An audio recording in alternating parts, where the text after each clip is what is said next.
नमस्कार दोस्तों, welcome to career education में आप सभी का स्वागत है। दोस्तों आज हम लोग प्रैक्टिस सेट 76 यानी कि 76 नंबर पर बात करेंगे, जिसमें रेलवे का प्रीवियस ईयर क्वेश्चन रहेगा।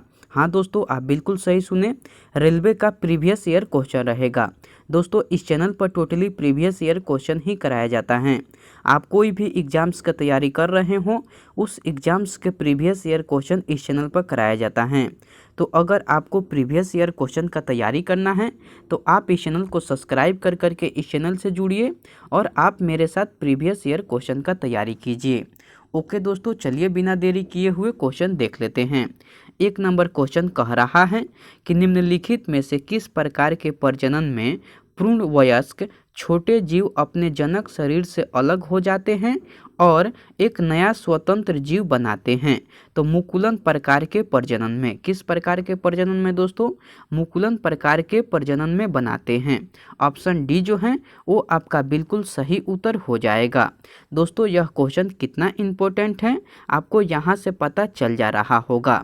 देखिए यह क्वेश्चन कितना बार एग्जाम में रिपीट किया हुआ क्वेश्चन है, तो आप एक एक सवाल का इम्पोर्टेंट समझिए और अच्छे से तैयारी कीजिए। ओके दोस्तों, चलिए नेक्स्ट क्वेश्चन देख लेते हैं। नेक्स्ट क्वेश्चन 2 नंबर कह रहा है कि डैश बहुविखंडन द्वारा जनन करता है। 4 ऑप्शन दिया है, इसमें से आपको चुनकर बताना है कि कौन बहुविखंडन द्वारा जनन करता है। तो प्लाज्मोडियम जो है वो बहुविखंडन द्वारा जनन करता है। कौन करता है दोस्तों?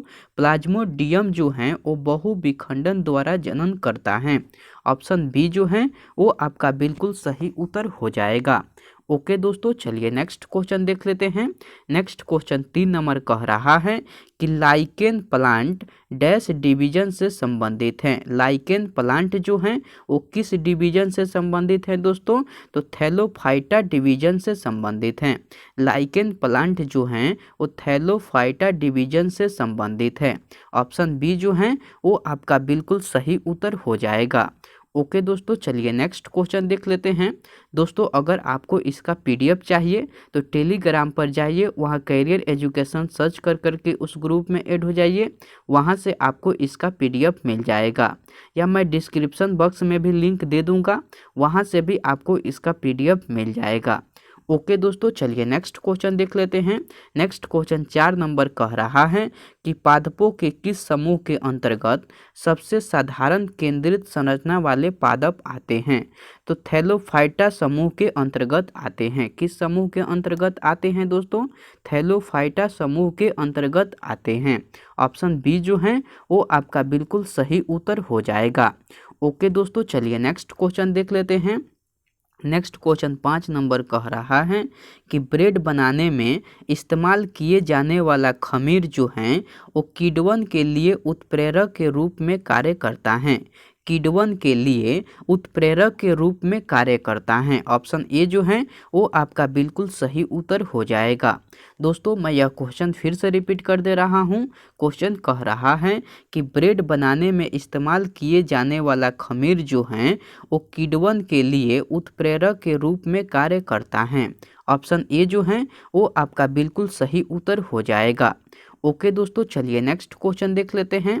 दोस्तों मैं उम्मीद करता हूं कि क्वेश्चन आपको अच्छे से समझ में आ रहा होगा।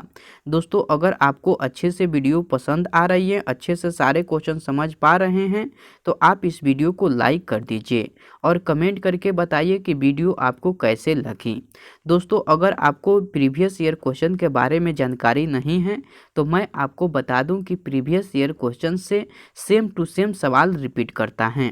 आप कोई भी एग्जाम्स का तैयारी कर रहे हो, उस एग्जाम्स के प्रीवियस ईयर क्वेश्चन आपके लिए पढ़ना, समझना, जानना बहुत ज़रूरी है, क्योंकि प्रीवियस ईयर क्वेश्चन से सेम टू सेम सवाल रिपीट करता है। तो आप प्रीवियस ईयर क्वेश्चन पर ज़्यादा फोकस कीजिए। ओके दोस्तों, चलिए नेक्स्ट क्वेश्चन देख लेते हैं। नेक्स्ट क्वेश्चन 6 नंबर कह रहा है कि अमीबियासिस के कारण क्या होता है? अमीबियासिस के कारण क्या होता है दोस्तों? तो पेचिश होता है। अमीबियासिस के कारण जो है वो पेचिश होता है। ऑप्शन बी जो है वो आपका बिल्कुल सही उत्तर हो जाएगा। ओके दोस्तों, चलिए नेक्स्ट क्वेश्चन देख लेते हैं। नेक्स्ट क्वेश्चन 7 नंबर कह रहा है कि बैसिली ऐसे जीवाणु हैं जो डैश होते हैं।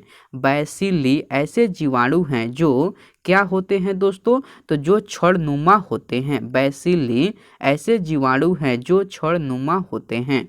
ऑप्शन ए जो है वो आपका बिल्कुल सही उत्तर हो जाएगा। ओके दोस्तों, चलिए नेक्स्ट क्वेश्चन देख लेते हैं।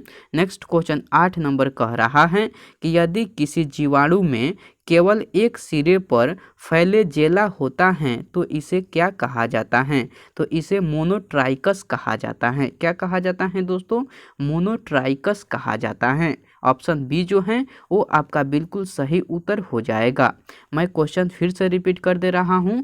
क्वेश्चन कह रहा है कि यदि किसी जीवाणु में केवल एक सिरे पर फ्लैजेला होता है तो इसे क्या कहा जाता है, तो इसे मोनोट्राइकस कहा जाता है। ऑप्शन बी जो है वो आपका बिल्कुल सही उत्तर हो जाएगा। ओके दोस्तों, चलिए नेक्स्ट क्वेश्चन देख लेते हैं। नेक्स्ट क्वेश्चन 9 नंबर कह रहा है कि एसेरिकिया कोलाई डैश में पाया जाता है। एसेरिकिया कोलाई जो है वो किस में पाया जाता है दोस्तों, तो मनुष्य की आंत में पाया जाता है।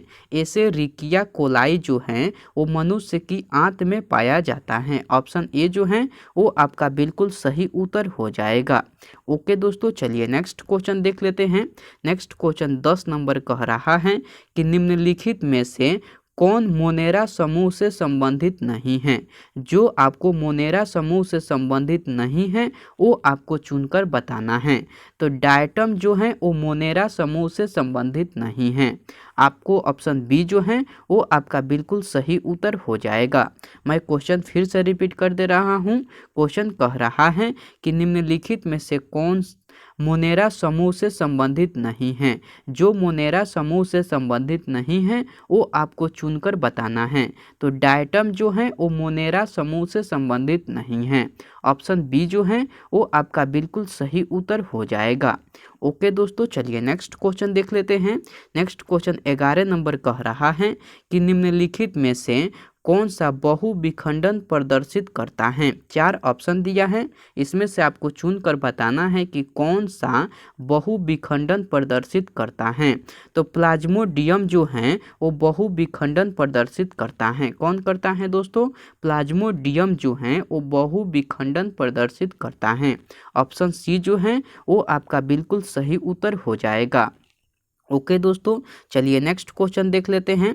नेक्स्ट क्वेश्चन 12 नंबर कह रहा है कि निम्नलिखित में से कौन सा नाइट्रोजन फिक्सिंग बैक्टीरिया है। 4 ऑप्शन दिया है, इसमें से आपको चुनकर बताना है कि कौन सा नाइट्रोजन फिक्सिंग बैक्टीरिया है। तो राइजोबियम जो है वो नाइट्रोजन फिक्सिंग बैक्टीरिया है। कौन है दोस्तों, राइजोबियम जो है वो नाइट्रोजन फिक्सिंग बैक्टीरिया है। ऑप्शन बी जो है वो आपका बिल्कुल सही उत्तर हो जाएगा। ओके दोस्तों, चलिए नेक्स्ट क्वेश्चन देख लेते हैं। नेक्स्ट क्वेश्चन 13 नंबर कह रहा है कि दूध को दही में बदलने के लिए किस बैक्टीरिया का प्रयोग किया जाता है।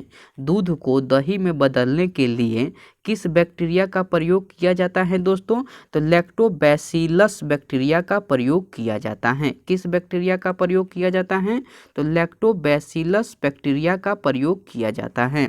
ऑप्शन सी जो है वो आपका बिल्कुल सही उत्तर हो जाएगा। ओके दोस्तों, चलिए नेक्स्ट क्वेश्चन देख लेते हैं।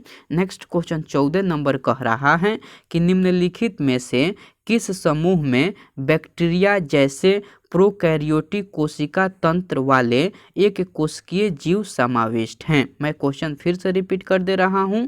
निम्नलिखित में से किस समूह में बैक्टीरिया जैसे प्रोकैरियोटिक कोशिका तंत्र वाले एक कोशिकीय जीव समाविष्ट हैं, तो मोनेरा में समाविष्ट है। किस में समाविष्ट है दोस्तों, मोनेरा समूह में समाविष्ट है। ऑप्शन बी जो है वो आपका बिल्कुल सही उत्तर हो जाएगा।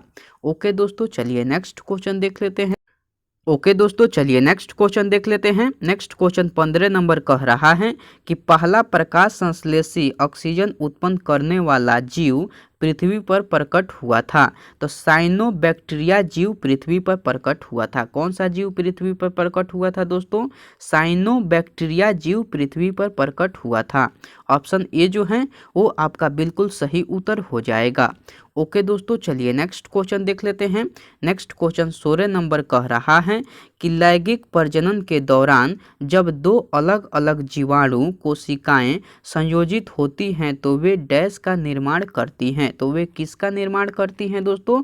तो युग्मनज का निर्माण करती हैं। लैंगिक प्रजनन के दौरान जब दो अलग अलग जीवाणु कोशिकाएं संयोजित होती हैं तो वे युग्मनज का निर्माण करती हैं। ऑप्शन डी जो है वो आपका बिल्कुल सही उत्तर हो जाएगा। ओके दोस्तों, चलिए नेक्स्ट क्वेश्चन देख लेते हैं। नेक्स्ट क्वेश्चन 17 नंबर कह रहा है कि निम्नलिखित में से कौन गर्म पानी के कुंडों, गहरे समुद्र, तप्त कंदराओं और अटलांटिक की बर्फ जैसे जीवन यापन हेतु जटिल निवास स्थान में भी निवास कर सकता है? तो जीवाणु निवास कर सकता है। कौन कर सकता है दोस्तों? जीवाणु जो है वो निवास कर सकता है। ऑप्शन बी जो है वो आपका बिल्कुल सही उत्तर हो जाएगा। दोस्तों, मैं यह क्वेश्चन फिर से रिपीट कर दे रहा हूँ। मुझे लग रहा है कि थोड़ा सा क्वेश्चन आपको कम समझ में आया है, इसलिए मैं क्वेश्चन फिर से रिपीट कर दे रहा हूँ। क्वेश्चन कह रहा है कि निम्नलिखित में से कौन गर्म पानी के कुंडों, गहरे समुद्र, तप्त कंदराओं और अटलांटिक की बर्फ जैसे जीवन यापन हेतु जटिल निवास स्थान में भी निवास कर सकता है? तो जीवाणु कर सकता है। कौन कर सकता है दोस्तों? जीवाणु कर सकता है। ऑप्शन बी जो है वो आपका बिल्कुल सही उत्तर हो जाएगा। ओके दोस्तों, चलिए नेक्स्ट क्वेश्चन देख लेते हैं। नेक्स्ट क्वेश्चन 18 नंबर कह रहा है कि इनमें से कौन सा एक सेप्रोट्रोफ है? 4 ऑप्शन दिया है, इसमें से आपको चुनकर बताना है कि कौन सा एक सेप्रोट्रोफ है। तो कुकुरमता जो है वो सेप्रोट्रोफ है। कौन है दोस्तों? कुकुरमता जो है वो सेप्रोट्रोफ है। ऑप्शन बी जो है वो आपका बिल्कुल सही उत्तर हो जाएगा। ओके दोस्तों, चलिए नेक्स्ट क्वेश्चन देख लेते हैं। नेक्स्ट क्वेश्चन 19 नंबर कह रहा है कि कवक कोशिका भित्ति कड़ी जटिल शकरा से बनी होती हैं जिसे डैश कहते हैं? जिसे क्या कहते हैं दोस्तों? तो काइटिन कहते हैं। जिसे क्या कहते हैं?